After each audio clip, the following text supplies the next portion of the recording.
Welcome to Between the Rows, the weekly podcast for Glacier FarmMedia. I'm your host this week, Laura Rance. We all know it's been a tough growing season as livestock and grain farmers watch their crops wither under the relentless heat and not enough rain this summer. At a time when crop insurance companies are bracing for what could be a record payout this year, this week we'll be talking to one company who's taking an innovative approach to sharing the risk of farming with its growers. So it's a no hassle. It's a real. There's no on-farm adjusters required.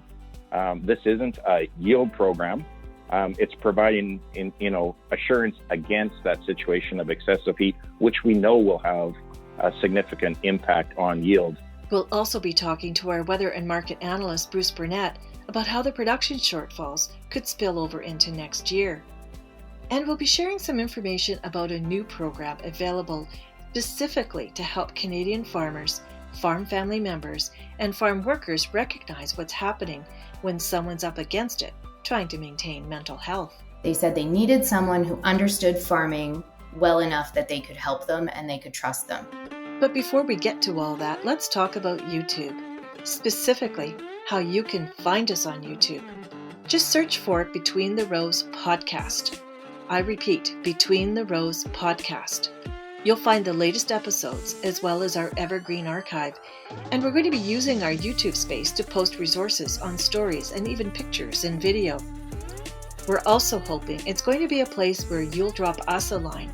Let us know what you think of BTR, or tell us about a story in your community that we should be taking a look at. So again, head over to YouTube and search for Between the Rows Podcast.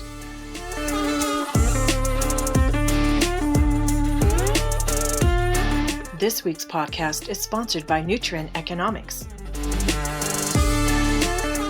If you're one of those farmers who felt a little burned by how forward pricing or contracting as a marketing strategy played out this year, you might be a little shy about signing up again for next year.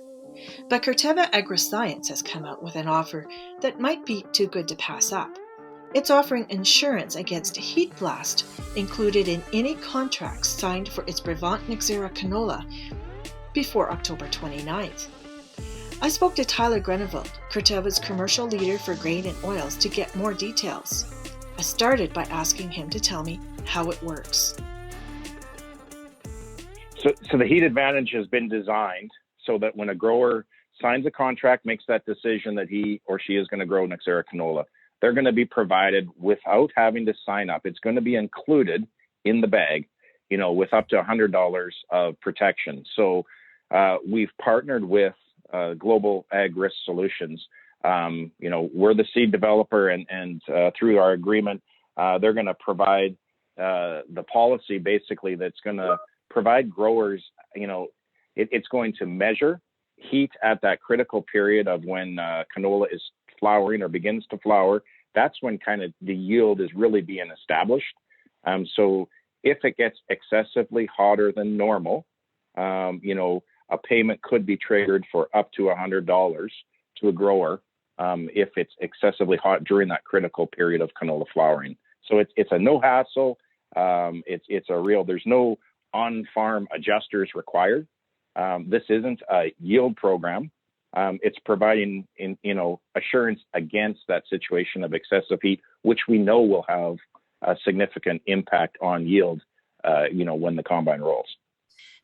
Does this cut a check mid-growing season once you've established that the conditions are ripe for that kind of loss? Yeah, so, just in generality, I mean, the period by which the crop flowers is, let's just use for argument's sake, the first 3 weeks of July. So what this is doing, it's a program designed against excessive heat relative to normal.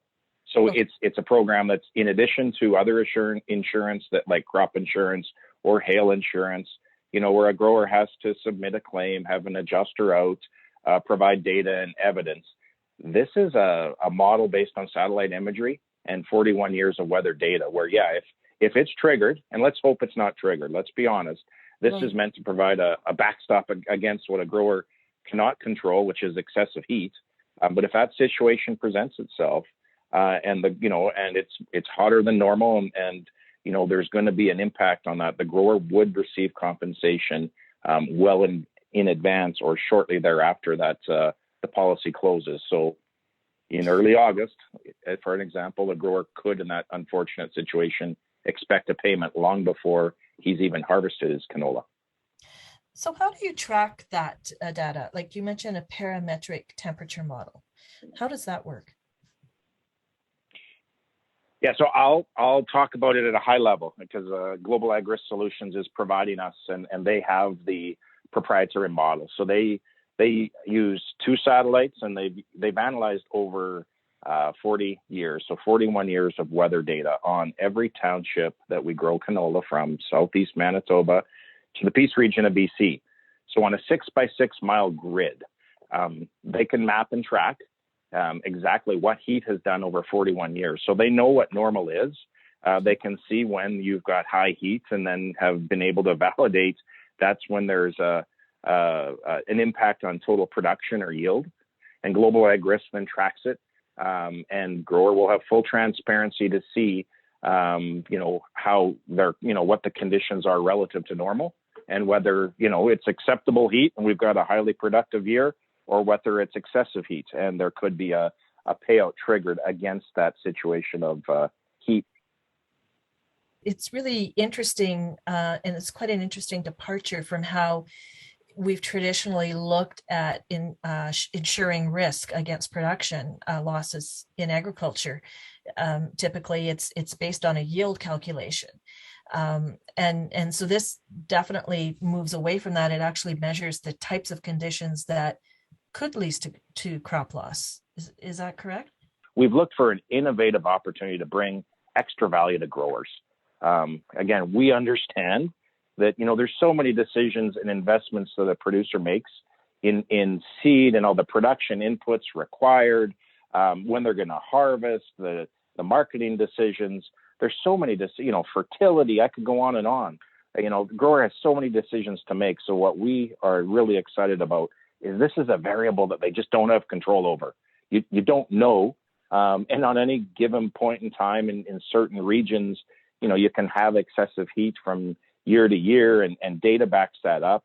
So we're just excited to provide growers with peace of mind. The heat advantage will provide them with, some coverage against one of the variables that they just cannot control or forecast. Do you anticipate this will give Nexera canola? I mean, you mentioned that it's a very profitable model for growers, but there's more time and effort with growing IP. Do you anticipate that this will be a drawing card for producers when they're making that decision of whether to grow a specialty oil like Nexera or stick with commodity canola, which is selling at a really high price right now? Do I hope, to your other second question, do I hope this brings more growers into our program?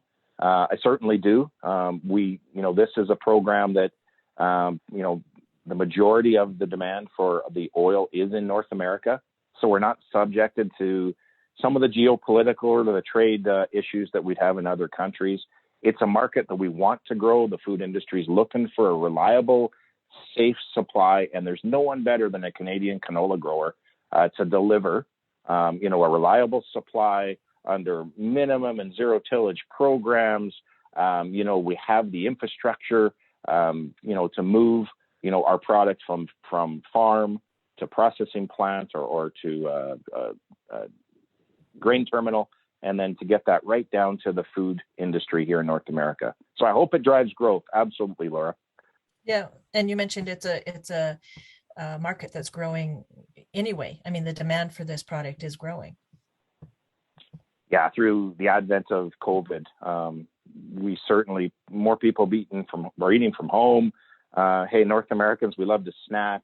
One example is the snack food category is just is exploding. And we all like our bag of potato chips, but what consumers are looking for is permission to indulge. They're looking for healthy snacks, or they're looking for healthier snacks.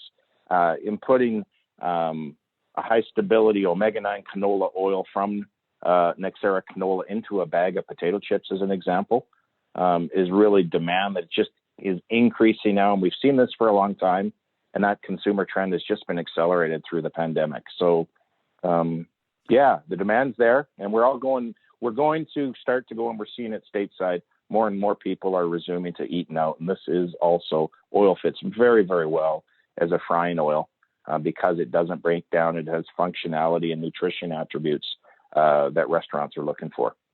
Well, thank you very much for joining me today. No, that's my pleasure, Laura. Thank you for the time, and really appreciate the opportunity to talk.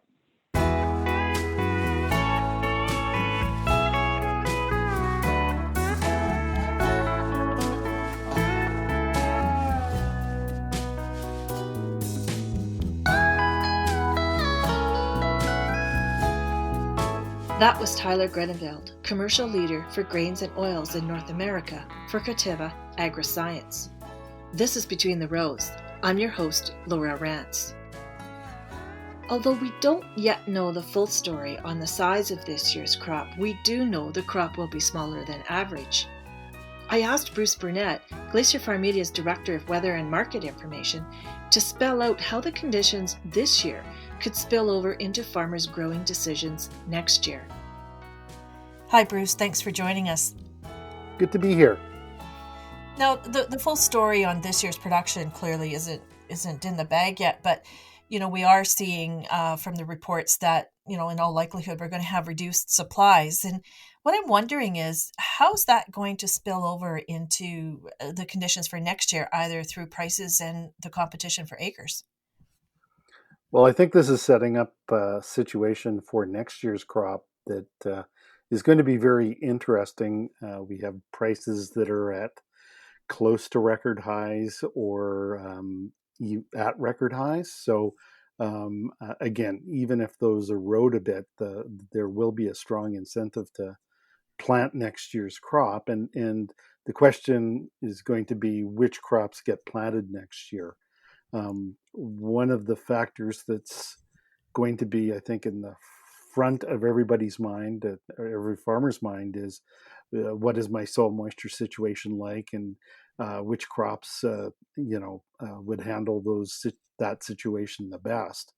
But after that, I think price is the most important determinant here as to what crops get planted next year. So, you've got a situation where buyers of the specialty or smaller crops may be able to pay farmers a premium, in some cases a significant premium, but that's predicated, of course, on farmers actually getting a crop. And so I'm just wondering, does that make it more challenging for those buyers to kind of lock in the acres that they think they're going to need? I think it does in some cases. Certainly there are some crops that are riskier to produce. And certainly under, let's say, dry or drought conditions, that was laid bare this year. So again, the premiums needed to plant some of these crops probably will have to go up quite a bit. Of course, there's always the limiting factor of how much will the buyers pay. And in the largest or for most of the crops grown in Western Canada, that means what are the international buyers looking at in terms of pricing? Can they find some alternatives? That type of thing will also go into determining what kind of premiums can be offered for some of these crops, especially the smaller area crops that are going to need to see a substantial bump in acreage in order to ensure supplies for next year. We've got situations where, like, a company like Corteva has come up with kind of a different approach that, in addition to the premium that they're willing to pay, they're actually going to share some of the production risk through insurance against heat blast. How do you see that fitting into the scenario? Do you think that would be an attractive option for farmers? I think it's one of a number of programs that we're probably going to see over time here.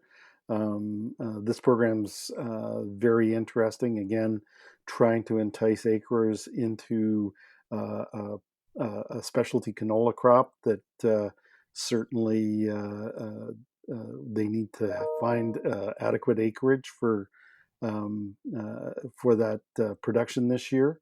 So this coming year.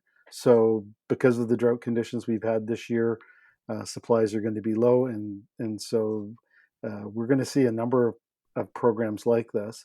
Not all buyers can offer a program like this. There are probably just other commodities where the buyers are just strictly going to have to offer higher prices in order to attract the acreage, which I would call the normal area of how you incent farmers to plant the crops that buyers need. Yeah, that's certainly what we've seen traditionally. And I'm just wondering if we are going to see more of these kinds of approaches being taken, because honestly, you can only push the price up so high. Um, I would think to still make sure that you get that acreage. Have companies tried this kind of approach before? For the most part, companies haven't, other than providing a premium above, let's say, the crop that normally is produced. So this makes this program a little bit more innovative on that front. But again, there are various forms of this type of insurance, not necessarily against production loss, but just ensuring that production levels, if they're met, be somewhat similar, let's say, to act of God clauses in some of the pulse contracts, those types of things where the farmers don't face risk by signing a forward contract for planting a particular crop, and allows them to do some pricing with some certainty of risk. A lot of farmers were it was kind of a tense summer for a lot of farmers as they looked at the small print in there, some of the contracts that they had signed. What should farmers be keeping in mind before signing up on a production contract? Again, with any production contract, the devil is always in the details. So take a look. Certainly, especially if you've been dealing with a buyer over the longer term, you should compare, let's say, contracts from previous contracts to see if there have been any changes. In a lot of cases, some buyers have inserted clauses that farmers just found out about this year. So it's something to take a very, very close look at. And again, if there's something that calls into question, talk to the buyer and make sure that what you're reading in the contract is reality, and maybe in that case it may cause you to walk away from it because it just puts on more risk onto your production pricing system. Are farmers in a position of strength this year in terms of the commitments that they're willing to make? I mean, are they in a position where they could write their own contract per se? That's a tough question to answer. I think it depends a lot on the commodity and a lot on what buyers that you're dealing with. Again, it's something I think for individual farmers, it's something to pay very, very close attention to on your farm. But again, I think there's not a lot you can do if again, it's like any contractual agreement. If one party doesn't agree with it, then there is no contract, right? So therefore, it's something that I think in some cases farmers probably have a little bit more bargaining power this year. But again, if the buyer doesn't want to accommodate, then the option will be to go and find another buyer that is interested in your product as well. Thanks very much for joining us today, Bruce. Thank you.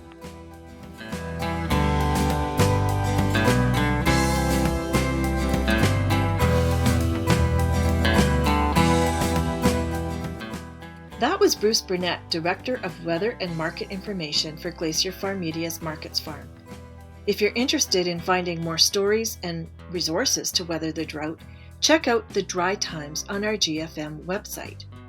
That's where you'll find the latest drought coverage by our family of publications, as well as a resource page for information on how to manage through it. Look for the Dry Times on farmmedia.com.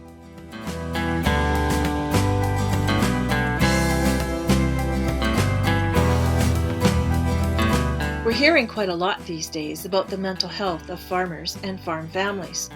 But carving out the time to learn to recognize concerns when they come up isn't necessarily easy for the ag community. Now, there's a new short-form mental health literacy program designed specifically to help people in the farming community learn more on the topic. What you're going to hear next is Bruce Thorson speaking with Dr. Brianna Hagen, a postdoctoral fellow and researcher in the Department of Population Medicine at the University of Guelph. Let's have a listen. What specifically have you been looking at as you've been earning your degree?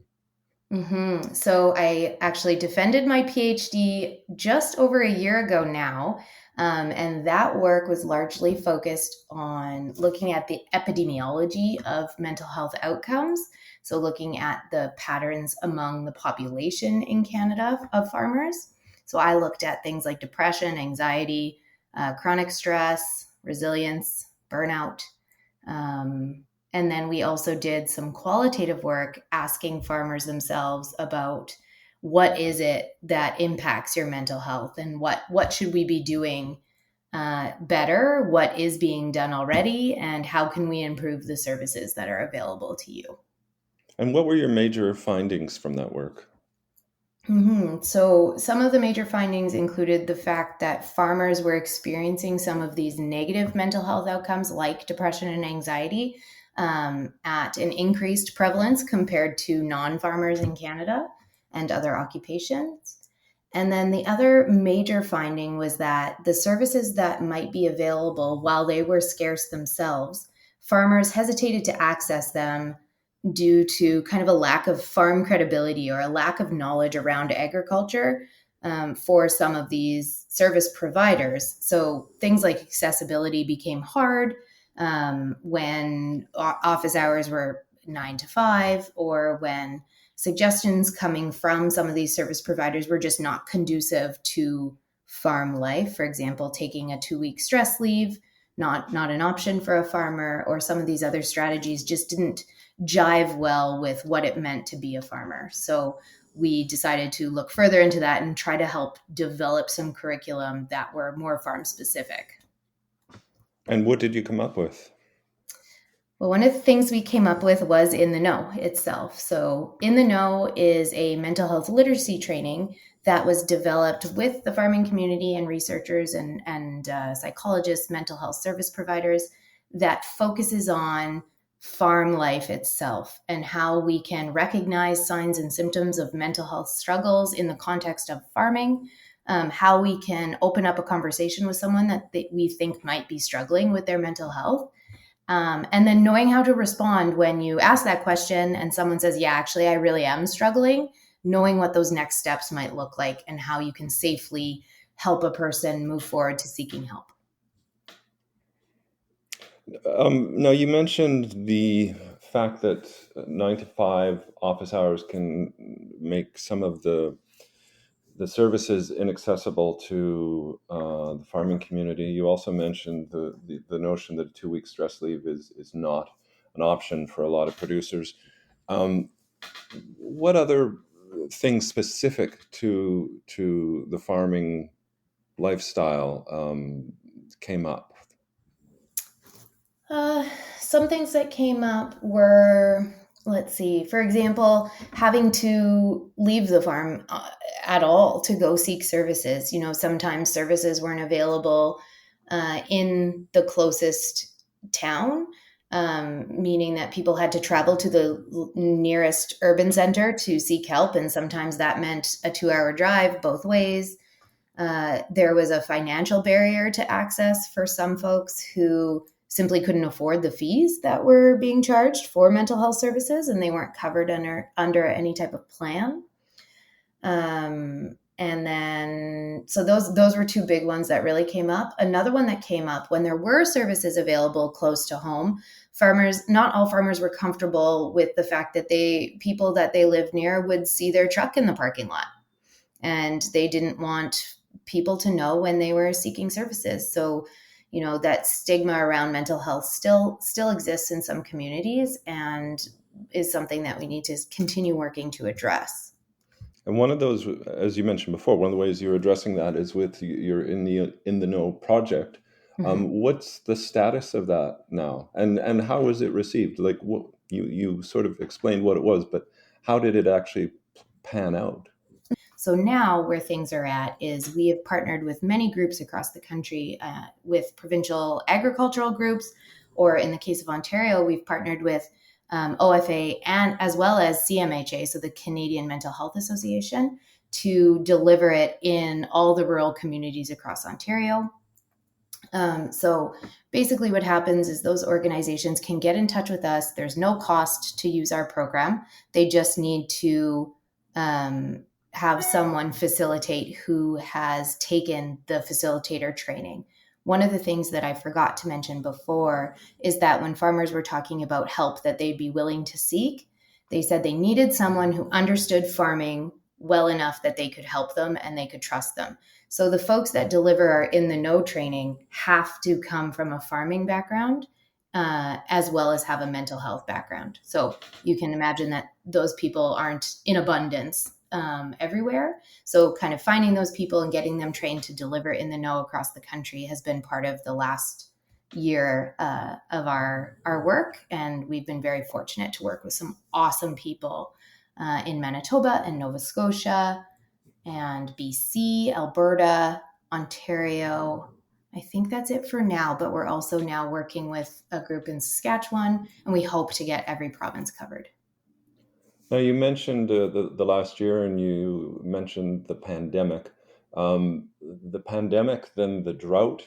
These are quite significant in the terms of mental health for producers. Has there been anything particular that you've noticed working with farmers that's come out of this? Mm-hmm.